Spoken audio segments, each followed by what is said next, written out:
Hi, friends. Good morning. So, I thought I would kind of like right now, I was, I've got an upcoming court date because I think I've alluded to it, but I'm still dealing, with what I call maybe like a Greek tragedy of my personal life. And that's just because, when you deal with control, coercive control, that's what I'm talking about. It's not rational, right? It deals with like obsession, and it's been like almost 3 years now. And, a lot of my support system, family, friends,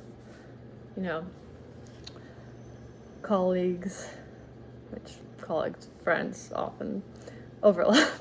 As a lot of mental health workers who've been with me a long time, clinicians, and it can kind of veer. Explained well. It's explained very well. That's why I always share the murder timeline. This TED talk that was given. It can kind of veer in two ways, right? Especially after 2 years. It takes about 2 years typically for kind of severe cases. If the object of obsession, they'll either find a new obsession, someone else to control, and that meets that need, and that's filling that void of emptiness or whatever, that fulfillment usually stems from childhood trauma that's left untreated. And so they're projecting that feeling that they have, that internal pain, and they're saying, well, if I can just control my environment, if I can just control everyone around me, be the master puppeteer, right, then I'll feel okay, then my world will make sense. And unfortunately, they'll chase that to the ends of the earth, right? Because it's their only, it doesn't work, right? It's a self-fulfilling prophecy.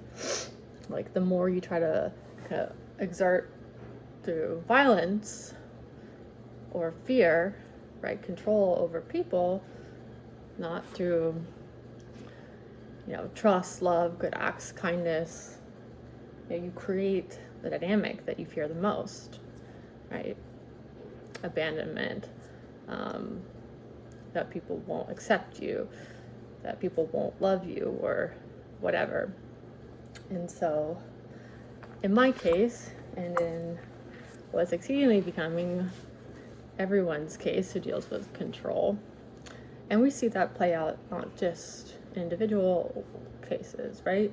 This plays out in groups, it plays out in communities, family, not just families, or individual partner relationships. It plays out in larger society structures. We're seeing it play out on larger scales. It plays out, from the work that I do, we see it in regional, not just the clusters of countries, and then also, with multinational corporations and stuff, we see that even in different ways. So I figured I would show you kind of in this world, in the present day, while we have systems, we can outlaw coercive control, we can define it, and as a great positive step. That was a long time ago, 2019, the Federal Public Acts, 2021, they re-ratified what that meant here, Jennifer's Law, because we lost people and we're losing people. We're not seeing any decline, we're seeing an increase in reporting, but we're not seeing any increase in enforcement of protection orders, And we're not seeing a decline in violence or homicides, domestic partner homicides. And it's like a multi-layered reasoning for that, right? I mean, one, we've never been more unhappy as a society, right? We've also never had so much income inequality, poverty, lack of access to mental health resources, and we're not, and we have like some issues with accountability and transparency in our systems. I'm dealing with that systemic. I'm seeing that play out in Bridgeport, and I'm a quasi experimental researcher, both expert in qualitative and quantitative, having studied the Bridgeport system for 2 years and hearing lots of stories. And then, every jurisdiction around Bridgeport doesn't operate in that way, right? Milford, Danbury, but they all know, right? And I had this conversation with Mayor Jackson a year or so ago, and her personal trauma story is what got her involved in politics in Waterbury, and David Applegate, the state's attorney in Danbury, has done more to help make sure me and my kids are safe than any effort lifted out of the Fairfield County, and I only lived there temporarily for a couple months when I had to, kind of fled there when things were really bad, and I was living in Easton, and it wasn't safe, and I hadn't figured out how to get safe. Anyways, I'm in New Haven now, but even still, it's where 3 years later, right? I live next door to the FBI. I work at Yale, right? I still suffer through digital abuse, and my colleagues are like, well, just you have the power to end this. And and right now, this is my Yale laptop. I was working on something, and what it's is I won't go into the details of the network traffic, and my VPN, which was on, started malfunctioning. I started seeing all this incoming traffic to my TCP UDP ports I had previously closed. And I could just have Yale investigate that, right? And they can retrace it back to something that's going to be offshore, bouncing multiple routers, and whatever.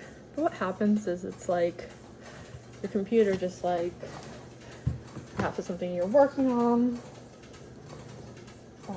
but it can be pervasive, right?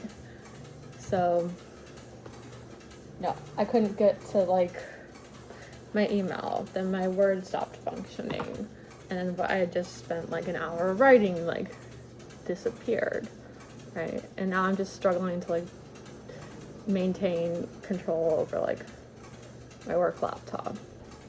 And it's not normal, it just don't happen on my work device very often, but it tends to flare up when there's an upcoming court date, or he's feeling particularly heated about something.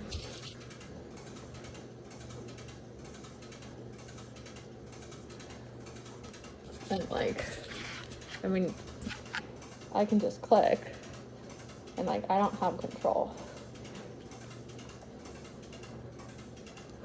And so everything's lagging. I'm not primary control.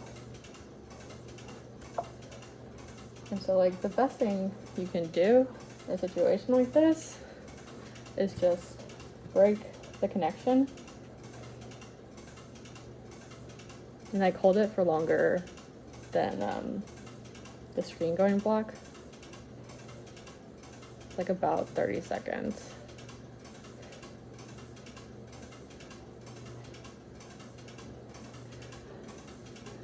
It doesn't matter that you didn't save your work. Sorry. Those are privileges for other people.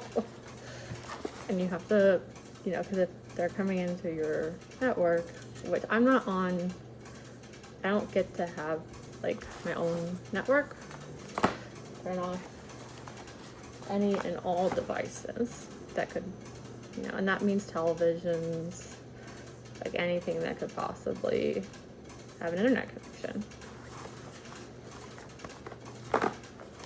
And you put it in something like a dark bag. And the reason that is because if you miss something or there's something nearby that they have control over, if you live in an apartment like I do, they can just send push notifications like from your neighbors. And like it's really not better than turning off. It's actually to unplug it. And my television is actually old. It's not a smart TV. And I actually I traded a smart TV for a really old one because it was just so much easier for me to manage. Because when you have digital interference, it's wait. Those are like things with very low. Like a smart TV is like my worst nightmare. I love tablets because they're really dumb. Cell phones, actually cell phones might be my worst nightmare. I wouldn't have one if I didn't need one, to like communicate with people. I'm thinking about not having one at all and just using like voice numbers to my tablets or computer, because like most adaptions of like the ad tracking software and stuff are nowadays are made for cell phones, so people love their cell phones. And I'm just like, I don't. And he's not an expert coder, but he's great at adapting malware and like folders. And then just click of a button, 15 minutes, whatever, and it's like hours and hours of your fucking time. It's annoying. So, it can hit you in many different ways. When I lived in a smart house like that, I didn't know any of this. It took me forever. I didn't, 3 years ago, I didn't know any of this. I didn't even know how I didn't want to use a VPN because it slowed down my mathematical, my models. I didn't want to, I didn't know how to set up my printer. I was strictly a researcher, strictly an economist. And I wish I had picked up a copy of this then. This helps a lot. But ultimately, in our systems that don't understand how it works, and they don't understand, at least in where I've been operating, you have to learn to protect yourself. And it's very challenging because because you've lived it, you live it, and allows abusers to be ever present in your life, right? Whenever they choose to. And if they know where you are, and they have your phone number or email, right? Which, come on, these days with an image, you can find someone's email address or work email address. And it's pretty easy if you have some base level skills. And if someone's a career by trade, technology professional, you don't really stand a chance. And that's a niche problem that I've got here. However, it's not going to be, right? Because this is a sector that we're really growing into. And it's a problem that's going to be affects the elderly, our kids, and it's predatory practice that right now it's in the hands of only a few people, But there's things that you can do to protect yourself, right? Keep your OS updated. If you're suffering like digital abuse or living in a digital divide like I do, like I don't use my own internet and stuff. Like I'm on the buildings. I use VPNs, and then I'll switch between the buildings and my neighbors and different peoples, because like, or if I have internet, it has to be registered to someone else's name, preferably random. Like I'll get someone at the AT&T store or, you know, Frontier, like to register it in a fake name or their name because of this. Because they control, like, they get access to your utilities, they have access to your entire identity. And same thing with cell phones and computers.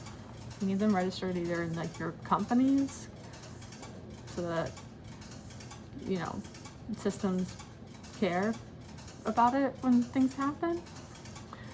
Or, you know, what I do is I typically will do swapsies with people, or Best Buy Total Tech. But then if they have access to your Best Buy, you can swap your phone out every couple of weeks, different serial numbers, but they'll get access to that account too. So the best thing is just to have a random cell phone from some rando. Give them your real nice one. No names, just swapsies, and like pick up a SIM card, pay in cash, don't bring any of your electronics with you. And like that's the best way, and that'll keep your phone clean for a little bit. But even still, you know, it's a compromised way of living, and it's not right, and it's not fair, but it is what it is. And you know, I recently was like listening to or reading something that Professor Rosen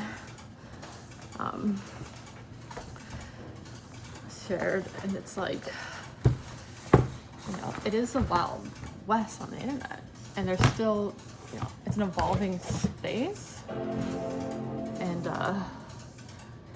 it doesn't recognize it's a wild space with no rules and its own culture, and it's not policed, because jurisdiction seems to stop as soon as you bounce off shores, despite the person probably sitting like in Oklahoma or New York City or wherever. And if you keep following the trail, you can find him. Nick Lamb. But you know, we just don't, we have to build systems to help to, like, we're not incentivizing the system and to help to meet the modern day need.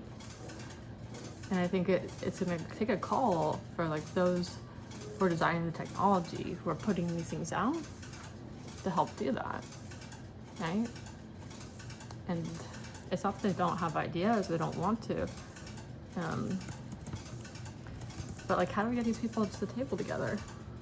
If they're calling for AI, like, to be taxed, or like profits to go towards like regulating what they're building, because, you know, the godfather of found law of the technology is saying, as long as I work for Google, you know, I cannot essentially, I serve two masters, like the public interest and like Google's, and I know the technology that I'm producing like is a threat to the public health, public interest. And we don't have to have a society like that, right? We can have comparative advantage. We can have a world where we do both. It just takes creativity and innovation and thought. How do we both incentivize corporate interests to serve the public health? Because eventually we pay for the costs, right? And they're massive. So thought, Dan, like, that's just the kind of, like, stuff that comes up all the time. You know? And sometimes it's like a quick little fix. Hopefully this will be. And sometimes, you know, you have to swap my computer out or whatever. It's what it is. But everyone keeps telling me, like, you can't keep living like this.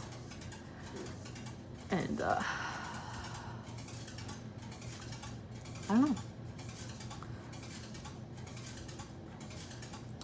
Ah, I see it. He's got some, there's a booster. Links.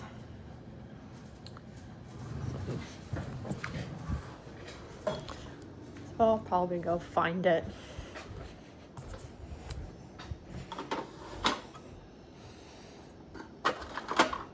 Little scanners. And those are helpful. If you know what. But it's like, what am I gonna do with that? Just throw them in garbage. Because, like, I've asked for help and I've already proven it 10 ways to Sunday. And I've been told, like, by the system, it's okay for him to do this to you. It's okay for him to break your ribs, to threaten to kill you, to rape you, to attack you with your kids, to hurt you, to surveil you. I mean, in his own words, over and over. I mean, they've got video, they've got audio, they have his own words of him doing this, and it's terabytes of data, forensic reports. So it's like, at a certain point in time, you just stop reporting and you stop doing it, because it's like, you just make it stop. You learn how to protect yourself, because, like, if nobody cares, right? Like, why would take the effort? Because I would live at a police station, you know? That's the system that we live in. Do I think it's fair? Do I think it's right? No. But I can't, like, let it define me and keep me from, like, using my gifts and my skill sets, and most importantly, being, like, a loving and present mother to my kids, you know? Because, like, that's what he wants. He wants me to stay in that miserable, like, pain cave with him. And that's just not who I am, you know?